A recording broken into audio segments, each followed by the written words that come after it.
So welcome back. We were doing algebra of matrices. ठीक है, तो आइडेंटिटी मैट्रिक्स तक वाला पार्ट कर लिया था हमने। नेक्स्ट चीज़ पे आते हैं अभी, इज माइनर्स ऑफ मैट्रिक्स। ठीक है, तो माइनर क्या होते हैं मैट्रिक्स के? तो सपोज अगर कोई मैट्रिक्स है मेरा ए, इसको बोल दूँ मैं 2 3 4 5 0 0 1 8 9 1 4 6। ठीक है, कोई भी एक ऐसा मैट्रिक्स है हमारा 1 2 3 4, सो हियर 4 कॉलम्स 3 रो, तो मतलब 3 × 4 है। ठीक है, तो इसके माइनर क्या होंगे? माइनर हमें मिलते हैं कोई भी रो और कॉलम को, एक रो और कॉलम को एलिमिनेट कर दिया हमने। सपोज़ मैंने इसको एलिमिनेट कर दिया, तो ये जो बच गया वो हो गया माइनर। ठीक है, तो जैसे ये 0 1 8 1 4 6 एक माइनर हो गया। सिमिलरली अगर मैंने ये रो और ये 2 कॉलम एलिमिनेट कर दिए तो भी ये चीज़ बच गई। ठीक है, तो ये भी एक माइनर हो गया, दैट इज़ 1 8 4 6। ठीक है, सो इस टाइप से मतलब रोज़ और कॉलम एलिमिनेट करके जो मैट्रिक्स बच जाते हैं वो उन मैट्रिक्स का, सॉरी मतलब गलत बोल दिया मैंने। जैसे रो और कॉलम, मैंने इस कॉलम को सपोज एलिमिनेट कर दिया। ठीक है, तो हमारा ये वाला मैट्रिक्स बच गया, दैट इज़ 3 4 5 0 1 8 1 4 6, क्योंकि पहले मैंने वो सब मैट्रिसेस की डेफिनेशन बता दी थी। तो माइनर क्या होता है, तो मैंने ये रो और कॉलम, रो या कॉलम जो भी चीज़ है वो एलिमिनेट करके एक मैट्रिक्स, सब मैट्रिक्स आ गया। ठीक है, तो अगर स्क्वायर सब मैट्रिक्स आ गया है तो अगर मैं उसका डिटर्मिनेंट निकालूँ, ठीक है, इसका सपोज इसको बोल देता हूँ मैं बी, इसको बोल देता हूँ सी, तो डिटर्मिनेंट ऑफ बी और डिटर्मिनेंट ऑफ सी जो रहेगा उसको क्या बोलेंगे? माइनर्स ऑफ ए। ये दोनों क्या हो जाएंगे? Minors of A. ठीक है, बी क्या मिला है हमें? बी कैसे मिला है? बी हमें ये वाला कॉलम एलिमिनेट करके मिला है। ठीक है, और सी कैसे मिला है हमें?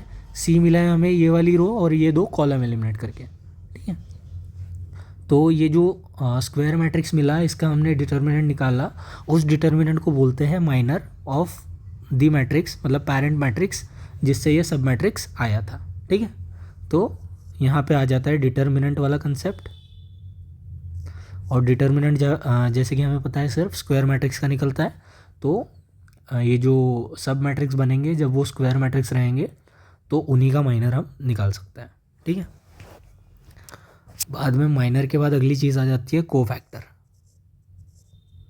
कोफैक्टर्स ऑफ अ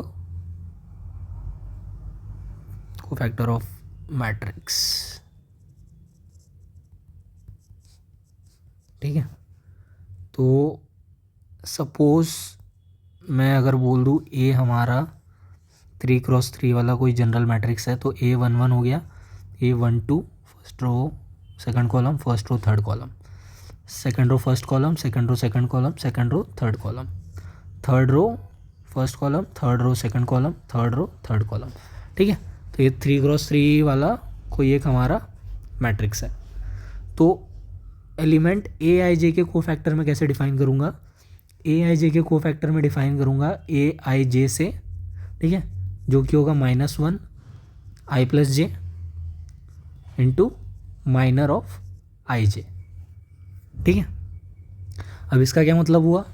इसका ये मतलब हुआ, सपोज अगर मैं A11 का मेरे को निकालना है, ठीक है, कोफैक्टर ऑफ, एक निकाल के दिखाते हैं, कोफैक्टर ऑफ A11 निकालना है। ठीक है, तो यहाँ पे आई की वैल्यू क्या है? 1 है, जे की वैल्यू भी क्या है? 1 है।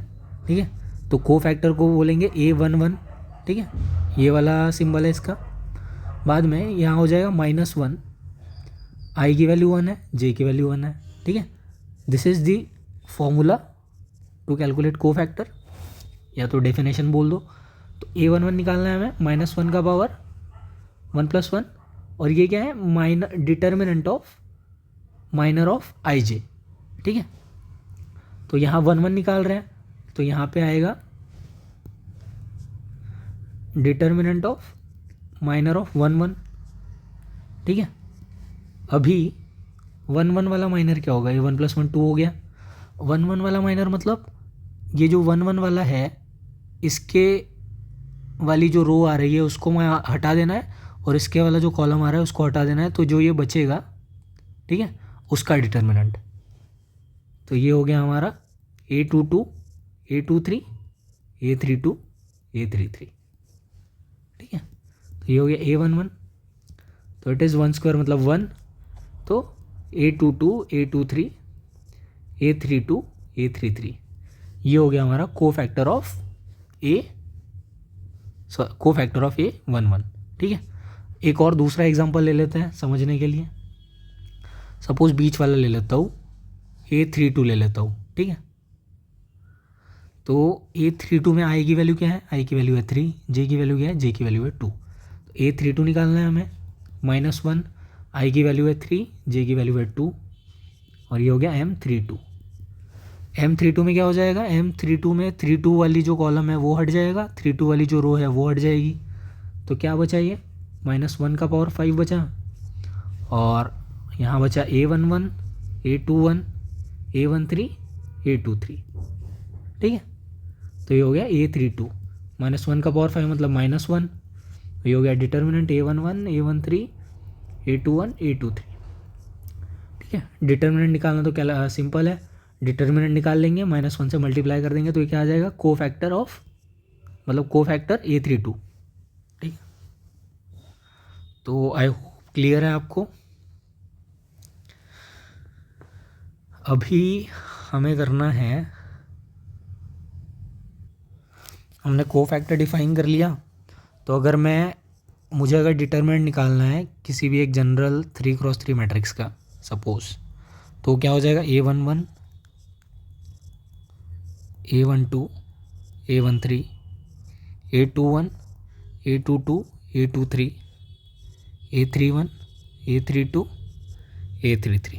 हमें पता है इसको कैसे निकालते हैं, इसको निकालते हैं first element as it is, इसका वाला determinant which is A22 A33 minus, या तो इसको ऐसे लिख देते हैं, determinant A22 A32 A23 A33, minus में आता है A12, और इसका determinant that is A21 A31 A23 A33। Similarly तीसरा आता है हमारा A13 जिस A21 A22 A31 A32, ठीक है।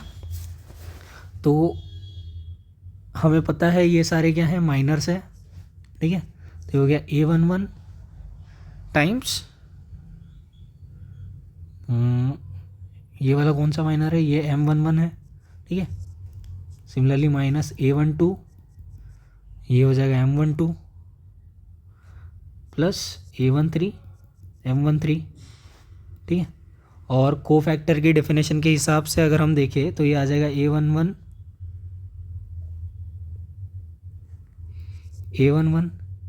प्लस A12 प्लस A13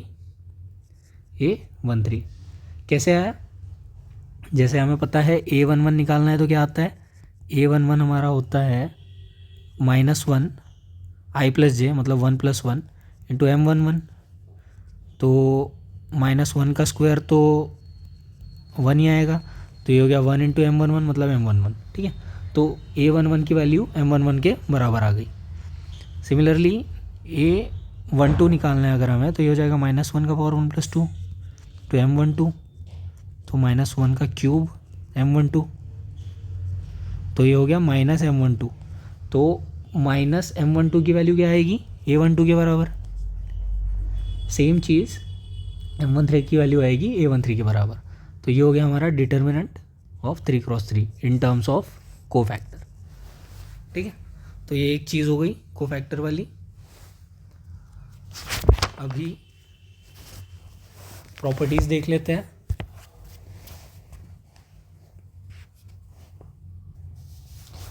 तो सबसे पहले होता है कि determinant of A transpose is equal to determinant of A। मतलब ट्रांसपोज का और उस डिटर्मिनेंट का मतलब मैट्रिक्स का और उसके ट्रांसपोज दोनों का डिटर्मिनेंट सेम रहता है। दूसरी प्रॉपर्टी होती है if we interchange any two rows और columns then sign of determinants change. मतलब अगर हम दो बार कॉलम या रो इंटरचेंज करते हैं तो साइन चेंज हो जाता है डिटर्मिनेंट का। तीसरा है इफ़ एनी टू रोज और any two columns in a determinant are identical और proportional,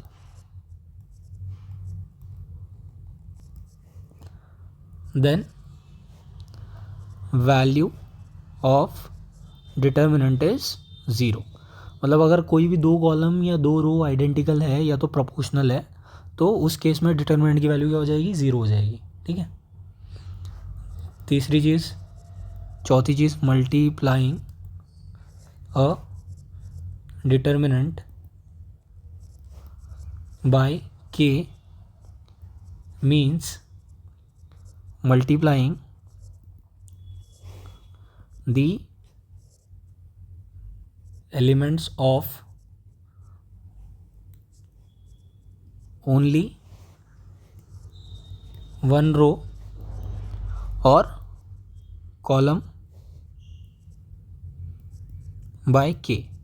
जैसे मैट्रिक्स के केस में क्या होता था, के से अगर मैट्रिक्स को मल्टीप्लाई करते थे तो उसके सारे एलिमेंट्स को मल्टीप्लाई करना होता था। डिटर्मिनेंट में अगर डिटर्मिनेंट को किसी कांस्टेंट से मल्टीप्लाई करते हैं तो किसी एक रो या कॉलम को ही मल्टीप्लाई होगा। ठीक है। अगली चीज़ है,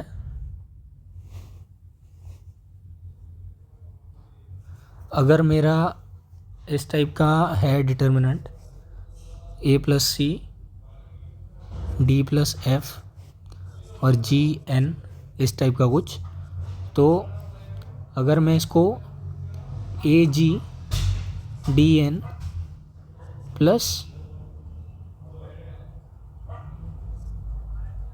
सी जी एफ एन, मतलब अगर इस टाइप का कुछ फॉर्म है तो मैं उसको सेपरेट सम के इसमें लिख सकता हूँ। ठीक है।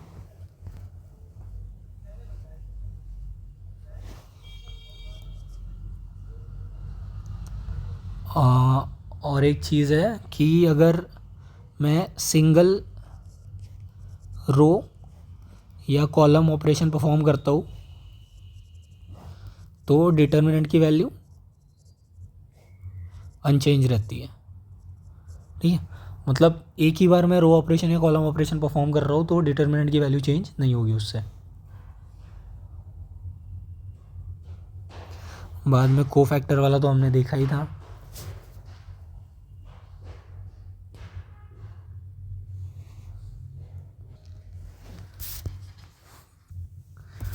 अगली चीज़ है हमारी adjoint of matrix. Adjoint of matrix. ठीक है। तो सपोज हमारा कोई एक मैट्रिक्स है A of order M cross N. ठीक है। ए आई जे उसके एलिमेंट्स है। स्क्वायर मैट्रिक्स है। ठीक है। और ए आई जे सपोज क्या है, को फैक्टर है of element A I J. ठीक है।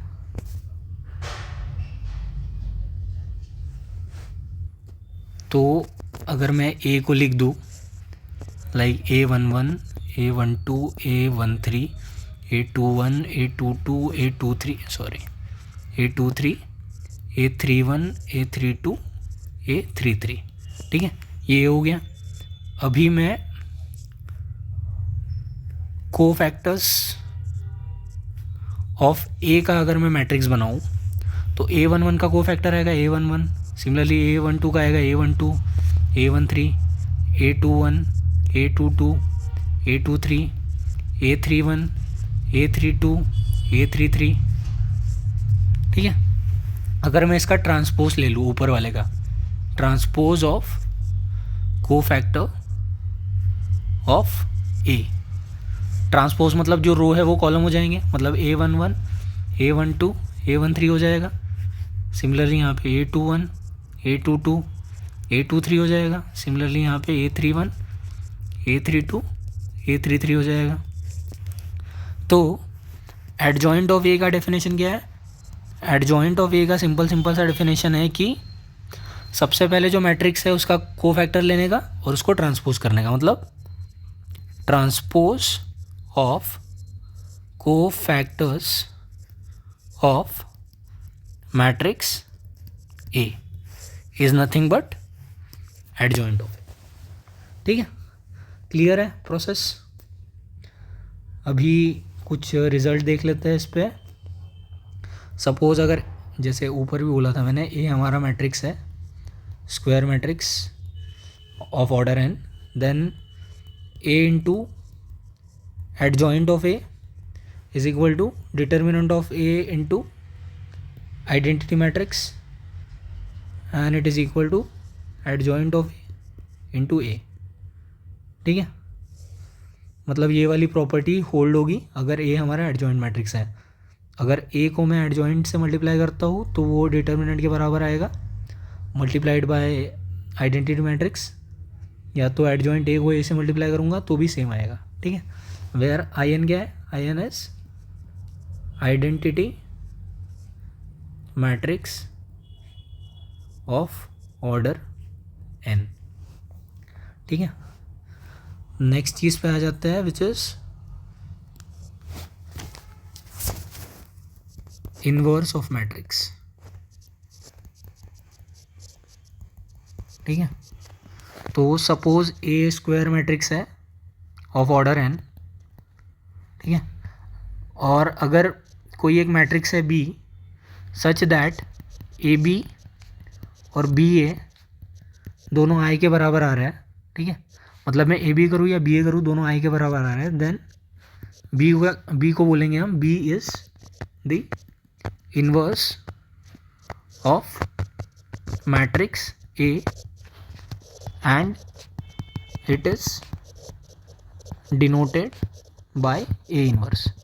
ठीक है, मतलब ए कोई हमारा स्क्वायर मैट्रिक्स है और सपोज बी कोई एक ऐसा मैट्रिक्स है जो एग्जिस्ट कर रहा है सच दैट ये वाली प्रॉपर्टी होल्ड कर रही है। मतलब अगर हम ए बी करें या बी ए करें दोनों बराबर आ रहे हैं और दोनों आइडेंटिटी मैट्रिक्स के बराबर आ रहे हैं, तो उस केस में बी को बोलेंगे हम इनवर्स ऑफ ए और उसको डिनोट करेंगे ए इनवर्स से। मतलब A into A inverse is equal to A inverse into A is equal to identity matrix. ठीक है, और हमने ऊपर ही देखा था रिलेशन ये वाला कि A into adjoint of A is equal to adjoint of A into A is equal to mod of A into I N था। ठीक है, तो अगर मैं न्यूमरेटर डिनोमिनेटर दोनों को डिटर्मिनेंट ए से डिवाइड कर दूँ तो ये क्या आ जाएगा? A into adjoint of A divide by mod of A is equal to adjoint of ए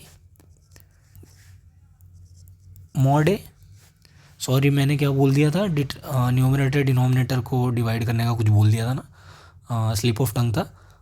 मतलब डिनोमिनेटर को मैं, मतलब पूरे इस इक्वेशन को मैं मॉड ए से या डिटर्मिनेंट ए से डिवाइड कर दूँ तो ये तो 1 हो जाएगा, तो यहाँ बचेगा आई एन। ठीक है, और अगर यहाँ पे मैं कंपेयर करता हूँ, ठीक है, इन दोनों इक्वेशन को अगर मैं आपस में कंपेयर करूँ तो यहाँ से ए इनवर्स क्या निकल के आएगा? ए इनवर्स निकल के आएगा adjoint of A divide by determinant of A. ठीक है, तो इस टाइप से निकल के आएगा ए इनवर्स, और इसलिए आपने सुना होगा कि ए इनवर्स एग्जिस्ट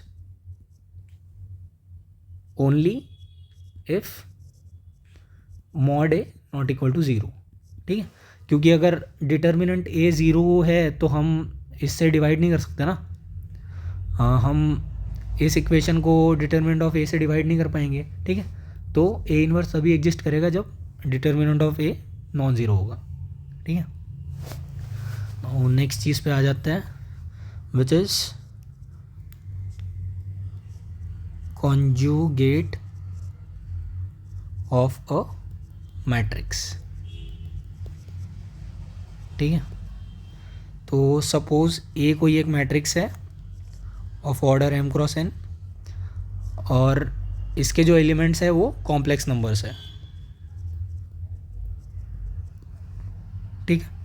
तो अगर ए हमारा ए आई जे एम क्रॉस एन है तो उसका कॉन्जुगेट जिसको हम ए बार से डिनोट करेंगे वो क्या हो जाएगा, ए बार ए आई जे एम क्रॉस एन।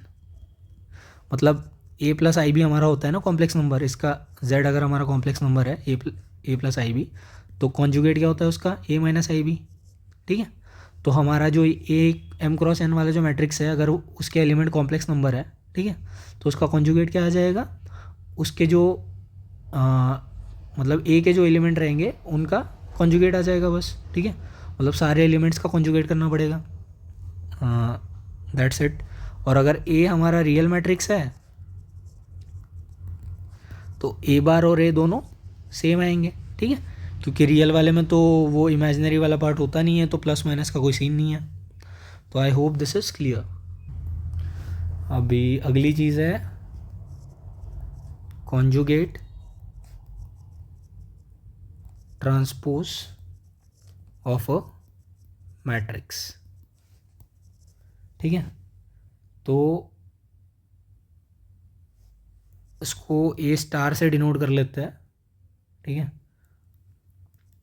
तो कॉन्जुगेट ट्रांसपोज में क्या करना है, सबसे पहले कोई एक मैट्रिक्स है तो उसका कॉन्जुगेट लेना है फिर ट्रांसपोज करना है, या तो उसको पहले ट्रांसपोज करना है बाद में कॉन्जुगेट लेना है, दोनों का रिजल्ट हमेशा सेम ही आता है, ठीक है। मतलब कॉन्जुगेट करके ट्रांसपोज लो या ट्रांसपोज करके कॉन्जुगेट करो। कॉन्जुगेट वाला मैंने ऊपर समझा दिया था, ट्रांसपोज आपको पता ही है कैसे करते हैं।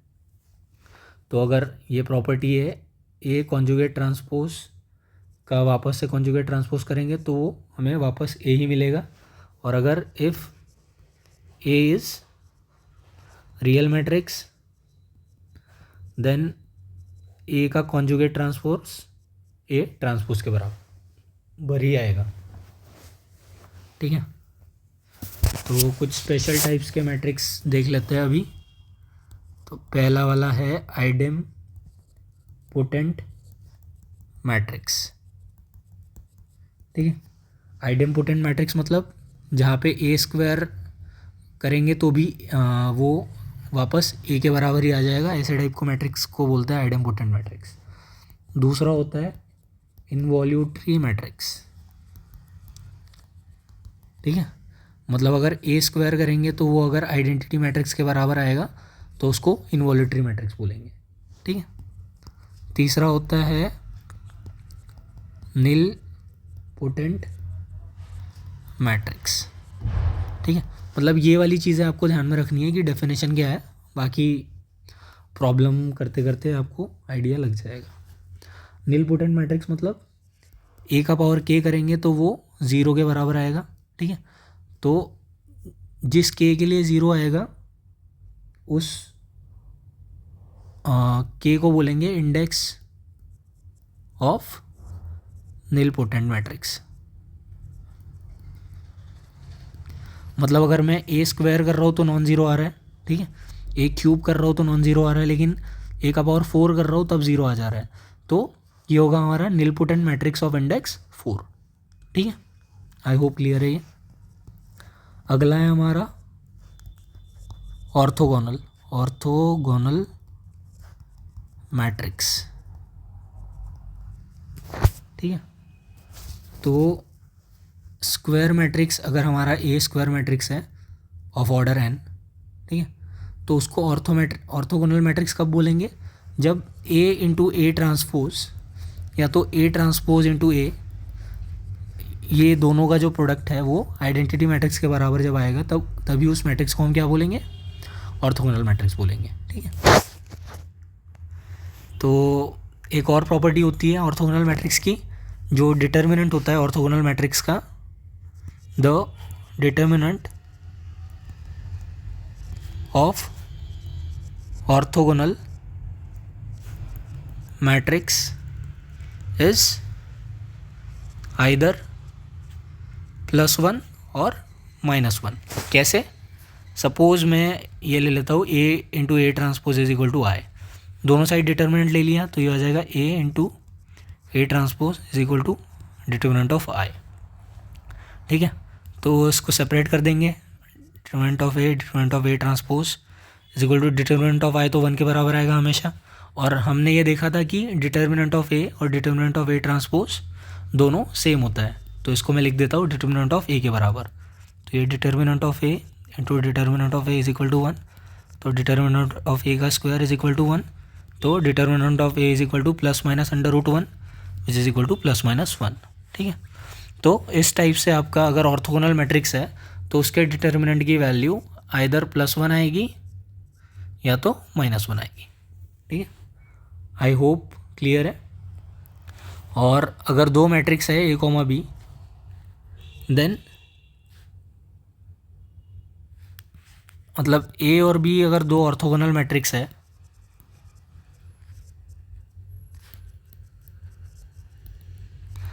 तो उनके जो प्रोडक्ट होंगे AB और BA वो भी क्या होंगे? ऑर्थोगोनल होंगे। ठीक है, ये एक चीज़ हो गई।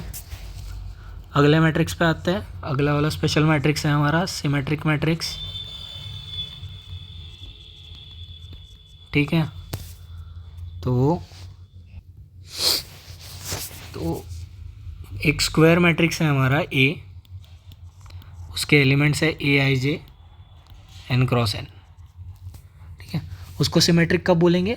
जब A और A ट्रांसपोज दोनों बराबर होंगे, मतलब Aij is equal to Aj for all i, j। ठीक है, मतलब जब मैट्रिक्स और उसका ट्रांसपोज दोनों सेम होगा उस मैट्रिक्स को हम सिमेट्रिक मैट्रिक्स बोलेंगे। इसका उल्टा हो जाएगा स्क्यू सिमेट्रिक मैट्रिक्स। ठीक है, सेम है स्क्वायर मैट्रिक्स। स्क्यू सिमेट्रिक कब होगा? जब A is equal to -A transpose होगा। ठीक है, तो जब A is equal to -A transpose होगा तब उस मैट्रिक्स को बोलेंगे स्क्यू सिमेट्रिक मैट्रिक्स। तो उस टाइम पे Aij is equal to -Aj हो जाएगा। ठीक है, फॉर ऑल i, j। तो ये हो गया skew symmetric and symmetric matrix.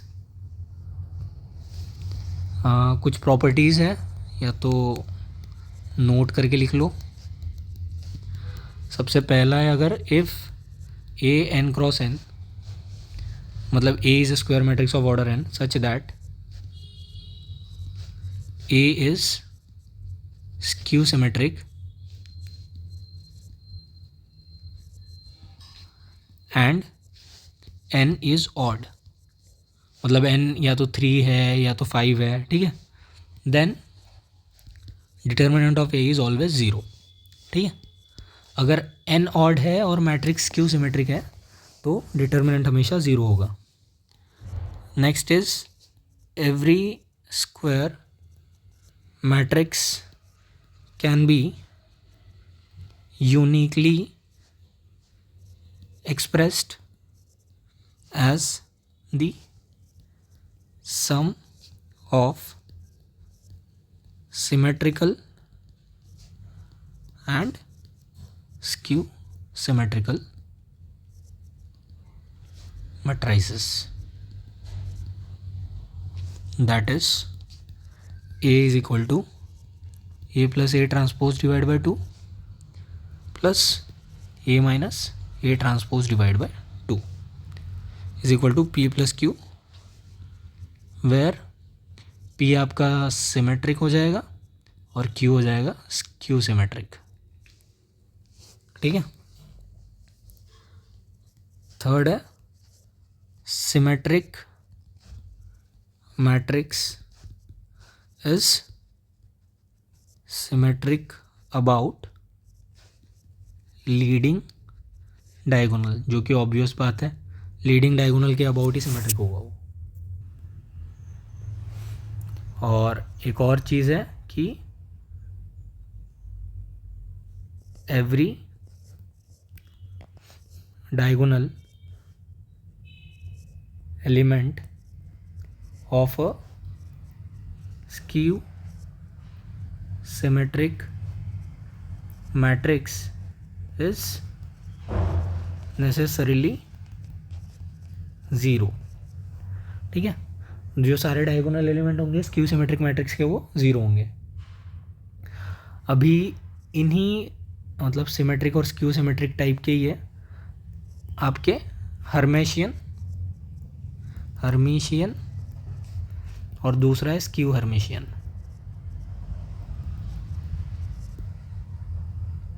तो अगर आपका स्क्वायर मैट्रिक्स है कोई से ए, ठीक है, मतलब ए आपका स्क्वायर मैट्रिक्स है और ए स्टार क्या है आपका,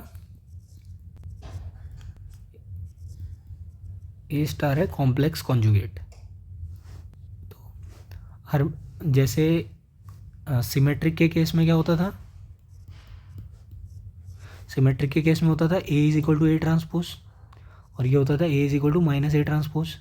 वैसे ही यहाँ पे अगर A is equal to A complex conjugate और A is equal to minus A complex conjugate, तो ये क्या, ये इसका मतलब क्या होता है, इसका मतलब होता है कि पहले कॉम्प्लेक्स कॉन्जुगेट लिया और फिर ट्रांसपोज कर लिया।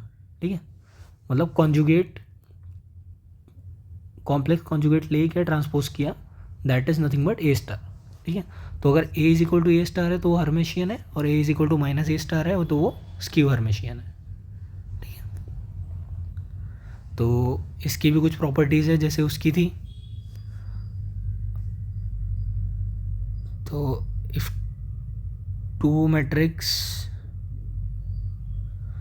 मतलब जैसे ए बी ट्रांसपोज को हम बी ट्रांसपोज ए ट्रांसपोज लिखते थे, वैसे ही ए बी कॉन्जुगेट ट्रांसपोज को हम B conjugate transpose into A conjugate transpose लिख सकते हैं। ठीक है, एक और प्रॉपर्टी इंपॉर्टेंट वाली, the diagonal elements of a Hermitian matrix are necessarily real. जो हर्मिशियन मैट्रिक्स होते हैं उसके डायगोनल एलिमेंट रियल होने चाहिए अगर ये डेफिनेशन सेटिस्फाई करना है तो। और the diagonal element of a skew Hermitian matrix are either zero or imaginary. ठीक है, तो हर्मिशियन के हमेशा रियल होने चाहिए, स्क्यू हर्मिशियन के इधर ज़ीरो होंगे या इमेजिनरी होंगे। ठीक है, और जैसे एवरी स्क्वायर मैट्रिक्स को हम रिप्रेजेंट कर सकते थे as a sum of symmetric and skew symmetric, वैसे ही हर स्क्वायर मैट्रिक्स को हम हर्मेशियन और स्क्यू हर्मेशियन के सम में रिप्रेजेंट कर सकते हैं। ठीक है, और एक और चीज़,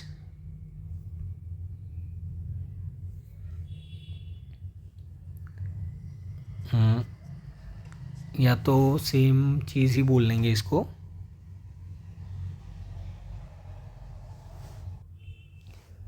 that is A can be expressed as P plus i Q where P is your real symmetric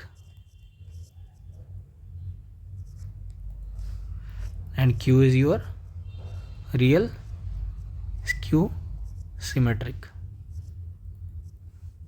ठीक है, एंड नेक्स्ट हमारा मैट्रिक्स आ जा रहा है, नेक्स्ट हमारा है यूनिटरी मैट्रिक्स। तो स्क्वायर मैट्रिक्स, कोई हमारा स्क्वायर मैट्रिक्स है A of order N cross N, उसको यूनिटरी मैट्रिक्स कब बोलेंगे, जब कॉम्प्लेक्स कॉन्जुगेट को ए से मल्टीप्लाई करेंगे और या तो ए को कॉम्प्लेक्स कॉन्जुगेट के ट्रांसपोज, कॉम्प्लेक्स कॉन्जुगेट और ट्रांसपोज करने के बाद जो मैट्रिक्स मिला उससे मल्टीप्लाई करेंगे, तो दोनों का मतलब ये जो दोनों है वो आइडेंटिटी मैट्रिक्स के बराबर आएंगे, ठीक है। तो जैसे रियल वाले में ऑर्थोगोनल था ना, ये उसी के एनालॉगस है, analogous to orthogonal matrix in real space, ठीक है। तो ये हो गया यूनिटरी मैट्रिक्स। तो जैसे मैंने बोला ये एनालॉगस है ऑर्थोगोनल के, तो अगर हमारा ए रियल, मतलब ए की जो सारी एंट्रीज है रियल है, तो हमारा रियल स्पेस वाला मैट्रिक्स है अगर ये, तो मैं ए स्टार को ए ट्रांसपोज के बराबर लिख सकता हूँ। हमने ऊपर ही प्रूव किया था A star is equal to A transpose. क्यों? क्योंकि कॉन्जुगेट करेंगे तो भी ए ही आएगा वो, ठीक है, और ट्रांसपोज तो ट्रांसपोज ही आएगा। तो अगर ए स्टार ए ट्रांसपोज हो जाएगा तो A transpose into A is equal to A into A transpose is equal to I के बराबर हो जाएगा। तो अगर ए हमारा रियल मैट्रिक्स है तो यूनिटरी मैट्रिक्स क्या हो जाएगा हमारा? ऑर्थोगोनल मैट्रिक्स के बराबर हो जाएगा, ठीक है। तो एक बार मैं एक और कुछ डिटर्मिनेंट वाली प्रॉपर्टीज़ है वो लिख देता हूँ। तो पहला तो एक है ए इनवर्स, पता है हमें definition, which is adjoint of A upon determinant of A. दूसरा determinant of adjoint of A is equal to determinant of A का पावर n-1, ठीक है। ये वो डेफिनेशन से प्रूव कर सकते हैं। Similarly adjoint of A is nothing but determinant of A का पावर n-1 का स्क्वायर, ठीक है। Similarly adjoint of